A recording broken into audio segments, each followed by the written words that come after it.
அதை வந்து தினமும் ஓன் நினைப்புன்னு கதாநாயகிக்கு போட்டாச்சு. அதை பாடுறதுக்கு சஞ்சய் சுப்பிரமணியம் அவர்களை வச்சு நான் பாட்டை எடுத்துனதுக்கு அப்புறமா வந்து வெற்றிமாறன் வந்து இல்லை சார் உங்கள் வாய்ஸ் வேணும்னாரு.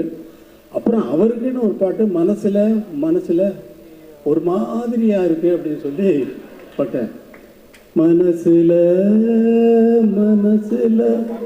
ஒரு மாதிரியாக இருக்கு, அமைதியாக கேளுங்க. மனசில் ஒரு மாதிரியாயிருக்கு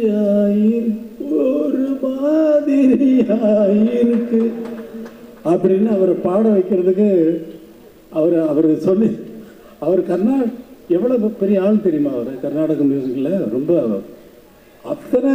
அத்தனை பெரிய வித்வான்கள்கிட்டையும் இருந்து அவங்க மாதிரியே பாட